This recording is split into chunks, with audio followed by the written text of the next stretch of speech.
அப்படி என்னடா பண்ணி கிழிச்ச? உன்ன அக்கா தங்கச்சிக்கலாம் அத பண்ண இத பண்ணு சும்மா கதை விடுறீங்க இந்த தம்பிக்கலாம். அப்படி என்னடா பண்ணி கிழிச்சீங்க சொல்லு?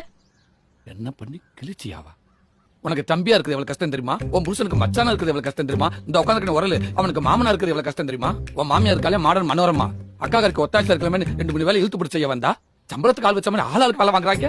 என்று நான் தெரியாம தான் கேட்கிறேன். எங்க ஆத்தாகரி அவனுக்கு ஒண்ணு கட்டி கொடுத்தால என்ன சேர்த்து கட்டி கொடுத்துருக்கால அத்தரத்துல பண்ணிட்டு மச்சா மச்சா மச்சா மச்சா எங்க இருக்கு ஒடியா ஒடியா ஒடியா அவசரங்கிறியா? நானும் மாமாக்கு என்னாச்சும் ஏதாச்சும் உயிரை கையில பிடிச்சி வேகமா ஓடி போய் பார்த்தா ராத்திரி 3 மணிக்கு மூடி சுத்தி கிறிச்சு திறந்து கொடுங்குறியா? நானும் மானங்கட்டத்தனமா திறந்து கொடுத்துட்டு தான் வந்தேன். மனுஷக்காடியவ கோயில ஐயர் உபரி விட்டு வாங்கி வாயில பிடிக்கிறேன். ரோட்டை கிராஸ் பண்ண கையை பிடிச்சிக்கிறேன். யாரும் பார்க்க சொப்பு சம்பளம் வச்சு விளையாடுவாங்க கிடையாவே. இதெல்லாம் வருது இந்த உட்காந்துருக்கானே கூழ்பானே இன்னைக்கு இல்ல. அவனை எல்கேஜி சேர்த்து விட்டதுல இருந்து 7:30 மணி பள்ளிக்கூடத்துக்கு 5:30 மணிக்கு எழுப்பி விட்டு பல்ல விளக்கி விட்டு ஆய் கழுவி விட்டு குளிப்பாட்டி விட்டு துவட்டி தலை சீவி பவுடர் அடிச்சு யூனிஃபார்ம் பேர்ல சட்டை டவுசர் ஷூ சாக்ஸ் பெல்ட் டை கையில ஒரு பேச்சு லொட்டு லொசுக்குன்னு எல்லாத்தையும் மாட்டி விட்டு குதின்னு குதிக்கிறவனுக்கு குஞ்சு மணியை மாட்டி ஜிப்பையும் போட்டு